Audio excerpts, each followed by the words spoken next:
तो यार अचल, स्टार्टिंग कैसे हुई? जैसे आपने ग्रेजुएशन एंड मास्टर्स दोनों जियोलॉजी में करा है, तो जनरली लोग ये फील्ड चूज़ नहीं करते हैं। मतलब लोगों का ऐसा होता है कि या तो डॉक्टर या इंजीनियर। तो वाई जियोलॉजी? देखिए, बहुत अच्छा सवाल है। मेरा ये देखना था 12th क्लास में कि जो ये फील्ड्स हैं, जो 3 फील्ड्स हैं, इंजीनियरिंग, लॉयर, डॉक्टर, ये काफ़ी सैचुरेट हो गए। मेरे आसपास के ज़्यादातर लोग जो हैं वो इंजीनियर, डॉक्टर ये सब चुन रहे थे। मैंने कहा कि क्यों ना मैं अपना काम थोड़ा आसान बना लूँ और कुछ ऐसा सोचूं जो थोड़ा सा और हटके हो एंड जिसमें पोटेंशियल हो। तो मेरे दिमाग में यूपीएससी भी चल रहा था उस दौरान। तो मैंने बोला कि इसके ऑप्शनल सब्जेक्ट्स रिलेटेड कुछ क्यों ना चुना जाए। तो मैंने अलग अलग कॉलेजेस में अप्लाई किया, दिल्ली यूनिवर्सिटी, और फिर उसके बाद और भी जो बीटेक के कॉलेजेस थे उनमें भी देखे। और दिल्ली यूनिवर्सिटी में मेरे को जियोलॉजी एज अ सब्जेक्ट काफ़ी अपील किया, 2-3 वजहों के कारण। पहला कि वो तो ऑप्शनल था ही, दूसरा उसके ऑनलाइन रिव्यूज़ जो थे वो काफ़ी ज़्यादा मेरे को बेहतर महसूस हो रहे थे, क्योंकि मेरा खुद का जो पैशन है, मैं ट्रैकिंग और ट्रैवलिंग बहुत पसंद करता हूँ, वो उसका एक बहुत बड़ा कोर एलिमेंट है। उसके अलावा जियोग्राफी से काफ़ी तालमेल है और मेरे को वो चीज़ हमेशा से एक आकर्षित करती थी। तो इसलिए मैंने ये सोचा कि जियोलॉजी को क्यों ना एक ट्राई किया जाए। उसके बाद जब मैं उसमें घुसा, धीरे धीरे करके मेरे को उसमें इंटरेस्ट भी जागने लगा।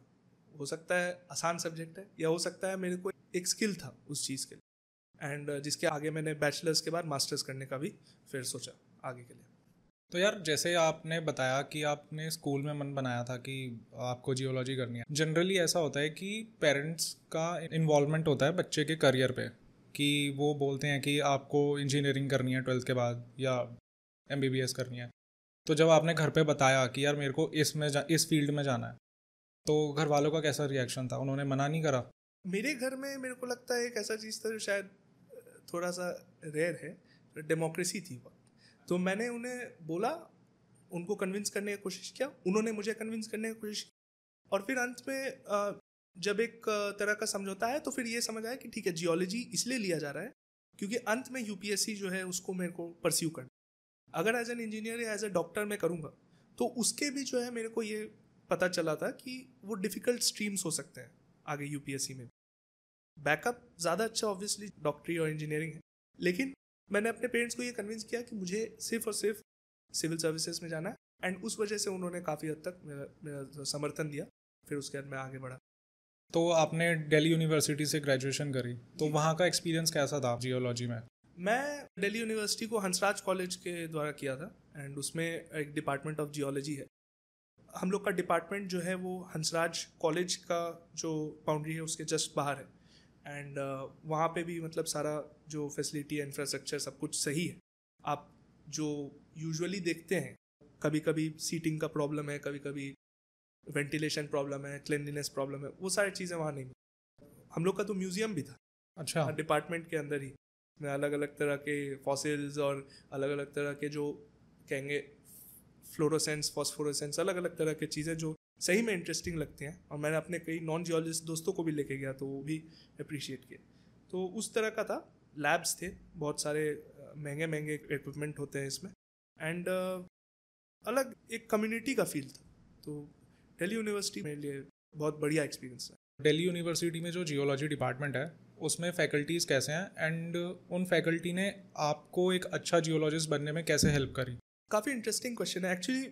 एक मिक्स्ड बैग है फैकल्टी का, एंड कुछ सही में ऐसे थे जिनको अपना पूरा जो नॉलेज बेस है वो एकदम सॉलिड था उनका, एंड डेफिनेटली कुछ ऐसे थे जो कहीं ना कहीं नॉलेजेबल थे लेकिन कन्वे नहीं कर पाते, और तीसरे लोग तो थे जो उतना नॉलेज बेस जो है शुरुआती दौर में नहीं दिखा पाए।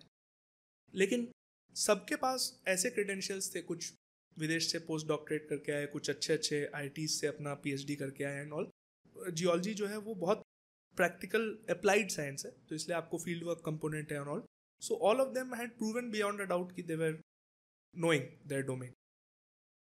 But yes, a few faculties did stand out in terms of guidance, in terms of knowledge, in terms of mentorship as well.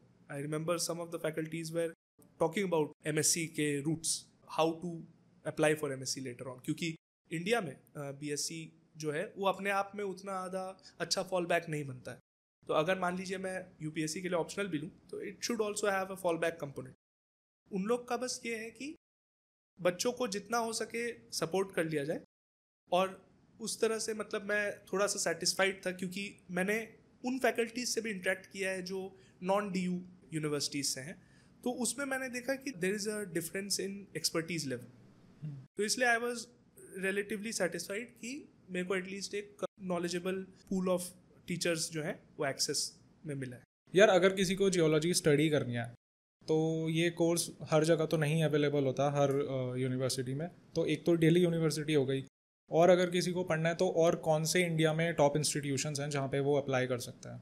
Geology का मैंने एक 2020 की बात है, मैंने एक फेस्ट ऑर्गेनाइज किया था जो ऑल इंडिया लेवल था। तो मेरे को तब जाके रियलाइज़ हुआ कि कितने सारे यूनिवर्सिटीज़ एंड कॉलेजेस जहाँ पे ये हो रहा है। ऑब्वियसली आपने सही कहा कि बहुत कम जगहों पे ऑफर होता है, लेकिन हमने जो पूल बनाया था उसमें से 39 जो 39 कॉलेजेस जो हैं वो हमने उनको इनवाइट किया। ये तो सबसेट है, इसका एक सुपर सेट है कि जिसमें इतने सारे जगहों पे जो है जियोलॉजी अभी किया जाता है। अब रही बात जो इनमें से जो क्रीम ऑफ द क्रॉप है वो आपको जैसे वाडिया इंस्टीट्यूट करके है उत्तराखंड में, फिर उसके बाद रेवेनशॉ यूनिवर्सिटी करके है उड़ीसा में, मास्टर्स कोर्सेज के अलग कॉलेजेस हैं, फिर कॉटन यूनिवर्सिटी करके आसाम में। तो इस तरह के बहुत सारे जगहों पे आपको मिलेगा। सागर यूनिवर्सिटी बहुत ज़्यादा फेमस अब हो रहा है, दैट्स इन मध्य प्रदेश। तो ये सारे जगहों पे ना आपको एक क्लास के फैकल्टी भी मिलेंगे, क्लास का पीयर ग्रुप भी मिलेगा जो आपको पुश करे आगे और अपने आप को एडुकेट करने के लिए जियोलॉजी को, even beyond the classes that you attend. तो वो चीज़ जो है मेरे को लगता है ये 3-4 यूनिवर्सिटी जो है ये थोड़ा स्टैंड आउट करता है।